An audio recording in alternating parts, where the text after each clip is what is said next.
Welcome to our channel. அனைவருக்கும் இனிய பொங்கல் நல்வாழ்த்துக்கள். இந்த தமிழ் திருநாள் பொங்கல்ல தமிழுடைய பாரம்பரிய டிஷ்ஷான அக்கார வடிசல் தான் எப்படி செய்யலாம்னு பார்க்க போறோம்.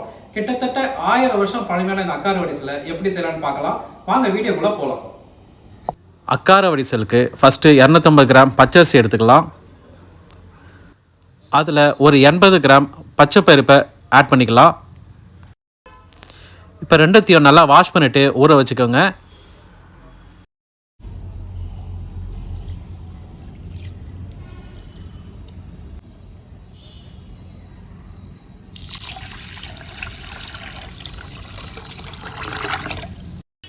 இப்போ இந்த ரைஸும் தாளும் ஒரு 1/2 hour ஊறினா போதும். நெக்ஸ்ட்டு பசும்பால் ஒரு 1 லிட்டர் எடுத்துக்கலாம். நான் பசும்பால் யூஸ் பண்ணியிருக்கேன், நீங்கள் பாக்கெட் பால் கூட யூஸ் பண்ணிக்கலாம். இப்போ அதை அக்கார வடிசல் செய்ய பாத்திரத்தில் மாற்றிக்கலாம். மாற்றிட்டு அந்த பாலை நல்லா காய்ச்சிக்கலாம். இதில் தான் நம்ம ரைஸ் ஆட் பண்ண போகிறோம். இப்போ பால் நல்லா பொங்கி வரப்போகுது.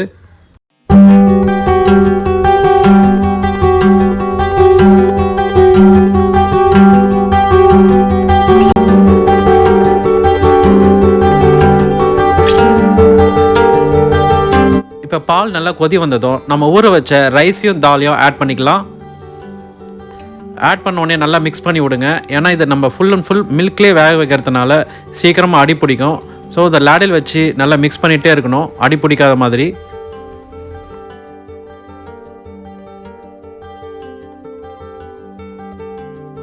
இப்போ இந்த ரைஸ் வேகிறதுக்குள்ளே நம்ம இன்னொரு பாத்திரத்தில் வெல்லத்தை பாவு காய்ச்சிக்கலாம். வெல்லம் ஒரு 1/2 கிலோ எடுத்துக்கோங்க. வெல்லம் வாங்கும் போது இந்த மாதிரி நல்ல கலராக பார்த்து வாங்குங்க. இந்த மாதிரி கலராக இருந்தால் தான் அக்கார வடிசலும் நல்ல கலர்ஃபுல்லாக இருக்கும். இந்த பாகு காய்ச்சி சொல்ல லைட்டாக தண்ணி ஆட் பண்ணிக்கோங்க. இந்த வெள்ளை பாகு வந்து நல்லா திக்காக இருக்குன்னு அவசியம் இல்லை, ஜஸ்ட்டு வெள்ளம் மெல்ட் ஆனால் போதும். இந்த கன்சிஸ்டன்சி இருந்தால் ஓகே. ரைஸும் ஒரு பக்கம் பாயில் ஆகிட்டே இருக்குது, ஸோ அது நல்லா மிக்ஸ் பண்ணிகிட்டே இருக்கலாம். அது ரைஸ் மில்க் அப்சர்வ் பண்ண நம்ம லைட்டாக பால் ஆட் பண்ணிகிட்டே இருக்கணும், அது வேகிற வரைக்கும்.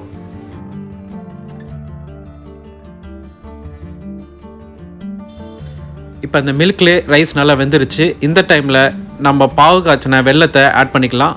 ஸ்ட்ரைட் பண்ணி ஆட் பண்ணிக்கோங்க, அப்போ தான் மண் ஏதாவது இருந்துச்சுன்னா அது கிளியர் ஆகிடும்.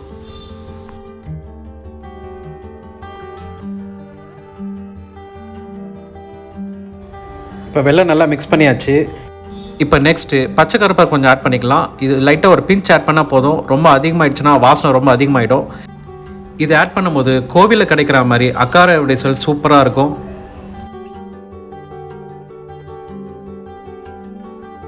நெக்ஸ்ட்டு ஒரு 4 ஏலக்காவை பவுடர் பண்ணி ஆட் பண்ணிக்கலாம். அப்புறம் சால்ட் ஒரு பிஞ்ச் ஆட் பண்ணிக்கலாம். எப்பயுமே ஸ்வீட் டிஷ்ஷில் லைட்டாக சால்ட் ஆட் பண்ணும்போது அது எக்ஸ்ட்ரா டேஸ்ட்டை சேர்த்து கொடுக்கும்.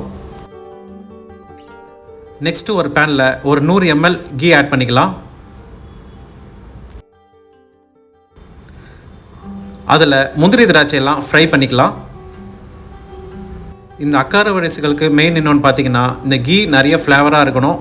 ஸோ நல்ல கீயாக பார்த்து யூஸ் பண்ணுங்கள். இப்போ முந்திரி திராட்சை நல்லா ஃப்ரை ஆகிடுச்சு. இப்போ இதை அக்கார வடிசலில் ஆட் பண்ணிடலாம். சக்கரை பொங்கலுக்கும் அக்கார வடிசலுக்கு என்ன டிஃப்ரென்ஸ் பார்த்தீங்கன்னா, அது வந்து நம்ம வாட்டரில் வேக வைப்போம், பால் லைட்டாக வேணால் சில பேர் சேர்ப்பாங்க. பட் இது ஃபுல் அண்ட் ஃபுல் மில்க்லேயே தான் வேகும். கீ வந்து அதிகமாக யூஸ் பண்ணுறோம். ஃப்ளேவருக்கு பச்சை கருப்பூரம் ஆட் பண்ணுறோம். இதில் குங்குமப்பூ கூட ஆட் பண்ணிக்கலாம். நம்ம தமிழர்களுடைய பாரம்பரிய டிஷ்ஷான அக்கார வடிசல் ரெடி.